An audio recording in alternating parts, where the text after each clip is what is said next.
il n'y aura que le RPG et certains de ses soutiens pour croire aux résultats qui seront publiés par la CENI.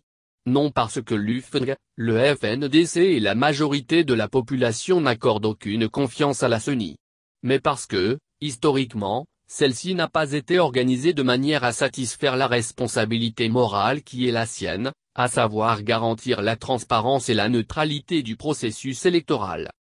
De la CNE, la Commission nationale électorale, 1992, à la CENI, Commission électorale nationale indépendance, 2007, l'organisation n'a pas réellement réussi à s'imposer comme institution indépendante d'intérêt public. Ce qui s'explique par le fait que l'ouverture aux élections multipartites en Guinée s'est accommodée d'un système politique et social contraire aux élections. Depuis 1993, le pays organise des élections alors que se renforcent en même temps l'autoritarisme politique et la désorganisation du registre de l'état civil. Les élections sont organisées dans un pays où il n'a jamais existé de contre-pouvoir effectif et où les gouvernements successifs n'ont pas été capables de mettre en place un système fiable qui permet l'enregistrement du nombre de naissances, de mariages et de décès. En matière de reconnaissance et d'identification de la population guinéenne, nous sommes encore à l'âge de pierre. Ce désordre dans l'administration du territoire et de la population explique en grande partie l'incapacité de la CENI à dresser une liste électorale fiable et de qualité suffisante pour organiser des élections. L'environnement politique et social en Guinée n'est donc favorable à l'indépendance d'une commission électorale nationale. Ce sera une question qu'il faudra aborder pour sortir le pays de la violence des urnes. Mais, l'incapacité structurelle de la CENI tient aussi à la façon dont le pouvoir politique assure sa légitimité, à savoir par le soutien de l'armée. De 1958 à nos jours, c'est l'armée qui est demeurée garante du pouvoir et donc parrain exclusif du gouvernement de la société.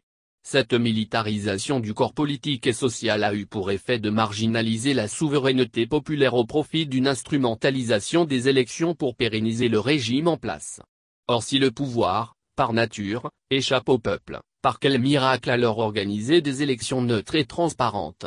Si le peuple ne compte pas, parce qu'institutionnellement absent et politiquement marginalisé, comment la CENI peut donner des résultats qui reflètent la volonté du peuple? L'idée même du peuple n'a aucun sens en Guinée dans la mesure où l'autorité politique n'entraîne aucune responsabilité, aucun ministre ne répond de ses actes, justement parce que la relation entre le ministre et le citoyen n'est pas de nature contractuelle.